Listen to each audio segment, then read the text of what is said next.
참매수님, 이승환 시몬 신부입니다. 드디어 세 번째 책 송영민 신부님의 신학하는 즐거움에 대해서 함께 읽을 수 있게 되어서 참으로 기쁩니다. 제가 기쁘다고 표현한 이유는 제가 늘 교리 공부와 성경 말씀에 대한 공부를 강요하기 때문이고, 또한 우리가 신앙으로 멈추는 것이 아니라 건강한 신학을 통해 보다 깊은 신앙생활로 나아갈 수 있다는 것을 평소에도 자주 강조하기 때문이에요.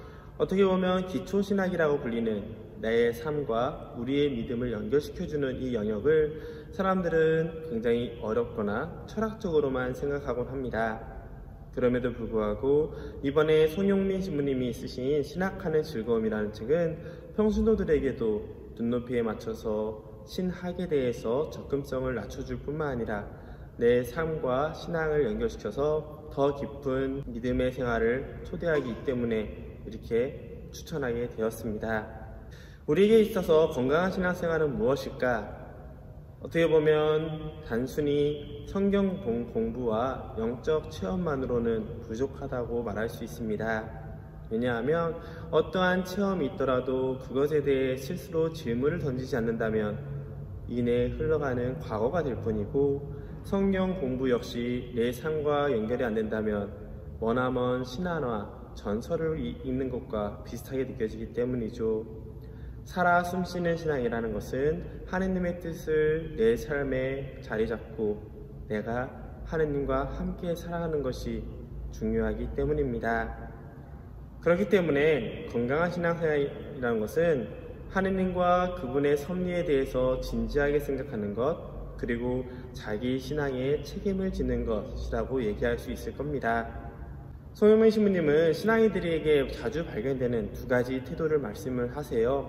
하나는 믿어온 것을 그대로 믿는 자세, 또 하나는 자신이 믿고 있는 것에 진지하게 질문을 던지고 고민하는 태도라고 합니다.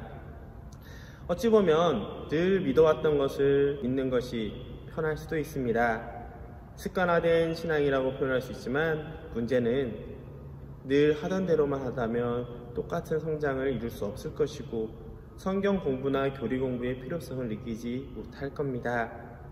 꼭 생각하고 고민하지 않는다면 결국 그냥 감각적으로 혹은 사람과의 관계에만 매여서 살아갈 뿐 하느님과 나, 그리고 나와 일상이 연결되진 않을 것이기 때문이죠. 그래서 우리에게는 적극적으로 질문을 던지면서 하느님의 뜻을 찾고 성경을 묵상하며 교회의 가르침을 공부하는 자세가 필요합니다. 보통 이런 경우는 편안한 삶보다는 시련을 겪어보거나 큰 아픔을 겪은 사람들이 더 자주 찾게 되겠죠.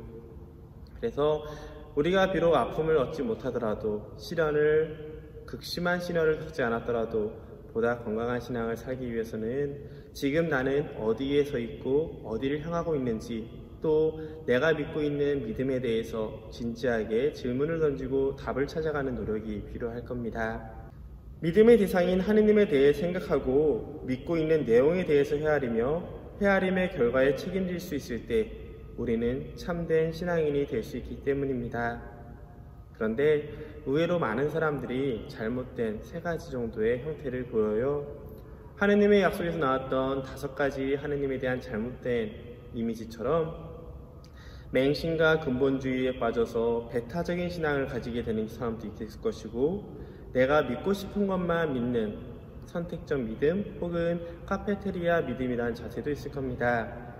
또 타당하고 논리적인 근거만을 찾으면서 신비의 영역을 거부하는 합리적이거나 냉소주의적인 신앙생활도 있을 거예요. 이런 잘못된 신앙생활에서 벗어나기 위해서는 우리는 나와 나의 신앙에 대해서 질문을 던져야 됩니다. 그렇다면 어떤 질문을 던져야 될까? 신부님께서는 칸트가 말했던 3가지 질문을 3가지 영역과 연결시켜서 우리에게 소개합니다. 첫 번째는 나는 무엇을 알 수 있는가? 즉 논리와 합리성을 넘은 하느님의 신비에 대해서 인간의 입장에서 찾아가는 노력을 보여줄 것이고요. 또 다음으로는 나는 무엇을 할 수 있는가? 곧 내가 맺고 있는 사람과 자연, 모든 관계 안에서 어떻게 살아갈 것인지에 대해 질문을 연결시킵니다. 마지막 질문은 나는 무엇을 바랄 수 있는가? 라는 것으로 어떤 방향성을 가지고 살아야 하는지, 곧 삶의 의미를 알려주고 있습니다. 이 세 가지 질문은 결국 믿음의 대상인 하느님에 대한 질문, 사회에서 어떻게 살아야 되는지, 사회 교리적인 측면, 또 내가 당장 내일 세상 종말이 오더라도 삶의 의미를 찾아 살아간다는 종말론적인 삶의 모습을 보여주고 있습니다. 결국 올바른 신앙인이 되기 위해서는 두 가지 형태가 필요합니다.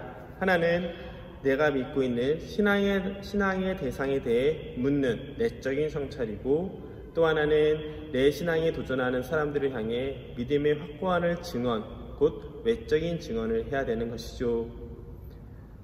나 안에서 하느님에 대한 확신이 없다면, 또 내가 내 삶에서 하느님을 느끼거나 체험하지 못한다면, 나와 하느님이 아무런 관계가 없다면 그것을 굳이 내 삶으로 드러낼 필요가 없잖아요. 마찬가지로 내 삶이 건강한 신앙으로 연결되기 위해서는 하느님에 대해 알아가는 노력과 그것을 외적으로 드러내는 형태의 모습이 둘 다 필요할 겁니다. 그렇기 때문에 생각하는 신앙이라는 신학이 필요한 것이겠죠. 그러면 사람들은 물어봅니다. 신앙생활은 체험이 제일 중요한 거 아닙니까? 맞습니다. 체험이 없다면 우리는 하느님께 나아가고 싶은 갈망조차 얻기 힘들 거예요. 하지만 체험 안에서만 머문다면 우리는 큰 위험에 빠질 수 있습니다. 하느님 체험의 뜨거운 열정과 단순히 감각적인 혹은 감성적인 기쁨을 구별할 수 있을까요? 사람들과 함께 모여서 축제에 참여하는 것과 피정 안에서 많은 사람들이 함께 하느님에 대한 찬미와 기도를 하면서 얻는 희열, 이것을 구분하기 쉬울까요? 많은 사람들이 피정이나 연수를 가서 착각하고 오는 부분 중 하나가 하느님의 체험과 감성적인 기쁨을 잘 구분 못하는 현상입니다. 갔다 온 다음에 내 삶이 하느님께 향하고 있는지, 아니면 또 다른 연수를 찾거나 피정만을 찾고 있는 것은 아닌지를 살펴본다면 내가 느낀 것이 어떤 체험인지를 구분할 수 있겠죠.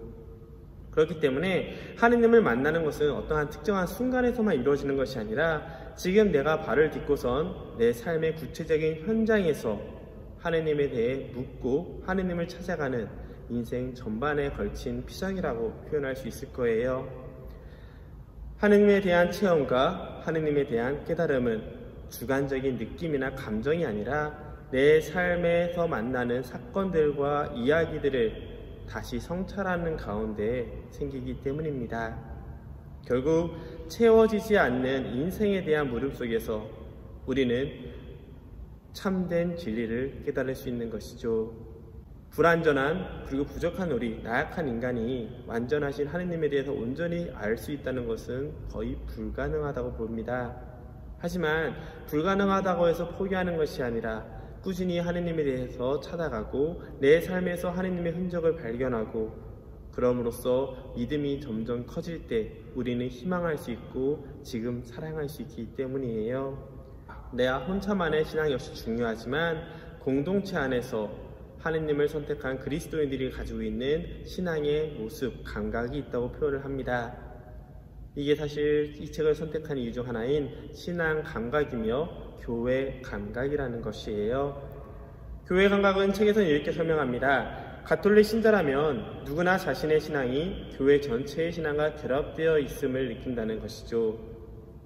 우리는 하느님의 모습대로 창조되었고 하느님을 향해 갈망하고 하느님을 찾아 나서기 때문에 나도 모르는 사이에 우리 안에는 하느님의 닮은 모습, 하느님의 모습을 하느님의 것과 아닌 것을 구분할 수 있는 감각이 있다는 것이죠. 그리고 우리 그 교회 안에서는 오랜 시간 동안 신앙의 역사와 체험이 응축되었기 때문에 교회 가르침을 통해 우리는 그 감각을 더 예민하게 만들고 하느님을 더 잘 느낄 수 있는 것이겠죠. 결국 교회 가르침을 통해 내 삶의 언어와 체험으로 풀어내지 못한다면 그것은 쉽게 흔들리는 뿌리 내리지 못한 나무와도 비슷합니다. 결국 내 믿음의 불확실성과 사랑이 없는 비판은 교회의 성장에 해가 될 뿐만 아니라 교회 공동체 안에서 하느님의 백성으로 부른 우리들에게 아무런 도움이 되지 않습니다. 오히려 우리가 가지고 있는 신앙 감각을 통해, 교회 감각을 통해 교회는 가르치는 동시에 배우는 교회이며 늘 성장하고 완성을 향해 나아가는 순례자의 모습을 가지고 있는 것이죠. 인간이기 때문에 자주 성직자도 헌신자도 다 실수하고 잘못할 수 있지만 그런 잘못을 통해 다시 재발되는 것을 방지하는 노력이 있다면, 또 이 안에서 하느님의 뜻을 찾고 우리가 찾아 나아갈 방향성을 찾는다면 우리는 신앙의 성장을 함께 이뤄갈 수 있을 겁니다. 사실 이런 부분이 있어요. 책에 나오지 않는 부분인데 우리의 신앙의 시작은 체험입니다. 예수님께서 처음부터 제자들에게 하느님의 뜻은 이거니까 무조건 이걸 지켜라 라고 하지 않으셨어요. 오히려 그분은 기적을 통해 하느님의 뜻을 보여주고 가르쳤으며, 그 시간이 지나면서 제자들이 체험한 예수님을 문자로 표현하고 후손들에게 전해주는 과정 안에서 교리들이 발전하게 됩니다. 삼일체 신앙, 강생구속 신앙, 하느님의 어머니, 이런 수많은 교리 내용들이 대부분 삶에서 느끼고 체험했던 것을 수많은 공격, 외부로부터의 공격 혹은 내부로부터의 분열 안에서 성찰하고 또 성찰하는 가운데 문자로 구체적으로 표현하기 시작했고, 그 역사를 통해 우리에게는 분명한 기준을 보여주는 가톨릭 교회 교리서나 교회의 가르침들이 쌓여 있는 것이겠죠. 그렇기 때문에 체험은 중요하지만 체험을 통해서 성찰을 하는 것, 성찰을 통해서 하느님을 찾아가는 교회 공동체가 함께 감각을 키워나가는 것, 또 배우면서 가르치고 가르치면서 배우는 성장하는 교회의 모습이 우리가 추구해야 되는 모습이기도 합니다. 그러면 사람들은 또 이런 식으로 물어볼 수 있습니다. 나와 하느님과의 관계만 중요하지 이웃과의 관계는 신경 안 써도 되는 거 아닙니까? 저는 그것은 반만 알고 있는 겁니다 라고 대답을 해요. 다른 말로 봉사는 왜 필요한가 라는 건데요, 믿음의 성장은 성경과 교리 공부를 통해서 시작을 가능하겠지만 배우고 들은 복음 말씀을 삶으로 실천할 때 비로소 성장이 가능해집니다. 머리로 아무리 알고 있어도 실제 해보지 않으면 금방 잊게 되거나, 또 이론적으로는 아무리 완벽해도 현실에서 어떻게 적용되는지, 어떻게 활용할 수 있는지 모른다면 그 지식은 그저 책으로만 남아있을 겁니다. 마찬가지로 우리가 배우고 느낀, 그리고 나 개인이 체험한 것을 실제로 타인을 위해서, 이웃을 위해서 봉사하고 나누는 가운데 우리는 믿음에 나 자신과 연결되어 있는 믿음과 성장을 가능할 겁니다.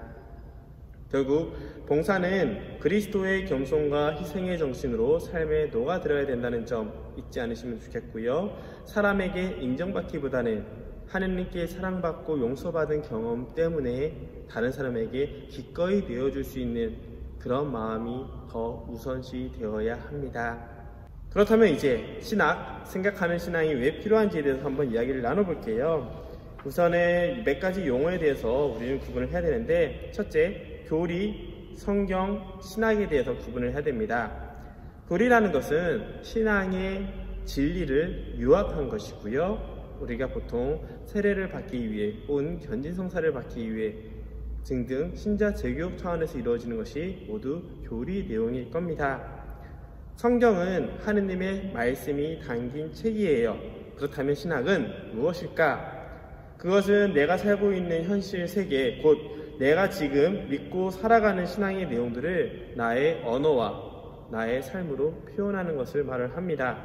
곧 내 물음으로 나의 신앙에 대해서 다시 생각해 보면서 답을 찾아가는, 생각하는 신앙이라는 것이죠.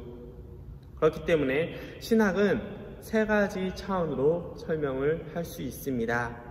신학을 풀어나는 세 가지 길이라는 건데, 첫 번째로 신학은 하느님의 이야기입니다. 곧 하느님에 대한 이야기가 나에게 전해지는 것을 말을 하겠죠. 두 번째는 신학은 하느님에 대한 이야기입니다. 그것은 하느님이 어떠한 분이신지, 그분의 뜻과 행적의 의미를 찾아가는 인간의 노력이라 보실 수 있을 거예요.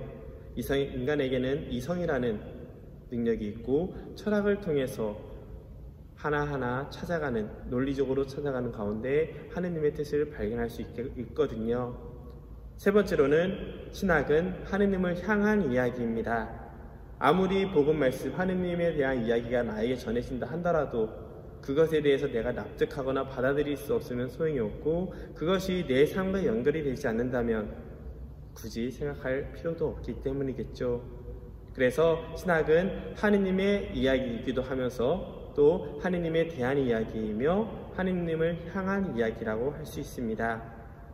실제 예를 하나 들어드리면, 복음서의 말씀을 듣는 것은 하느님의 이야기를 접하는 거라고 볼 수 있을 거예요. 하지만 그 복음서의 말씀을 통해서 이게 무슨 뜻일까 라고 생각하면서 찾아간다면 그것은 하느님에 대한 이야기를 하기 시작하는 것이고요. 그리고 그것을 내 삶으로 적용하기 시작한다면 하느님을 향한 이야기로 변하게 될 겁니다. 결국 수많은 신학 안에서 그리스도교 신학이라고 표현할 수 있는 것은 예수 그리스도를 통해 드러난 하느님의 구원과 은총에 대한 이야기가 나와 어떤 관계가 있고 나는 그것을 어떻게 받아들이고 있는지 계속 찾아가는 과정이라고 볼 수 있을 거예요. 그렇기 때문에 모든 신학의 시작은 내 삶의 자리부터 시작이고요. 내 삶 안에서 하느님에 대해서 찾아가고 내 믿음에 대해 알아가는 과정 가운데 하느님의 이야기가 하느님에 대한 이야기로 발전하고 하느님에 대한 이야기가 나와 관련 깊은 관계를 맺은 하느님을 향한 이야기로 변하게 될 겁니다. 오늘도 수고 많으셨고요. 앞으로 신학하는 즐거움을 느낄 수 있길 바랍니다. 감사합니다.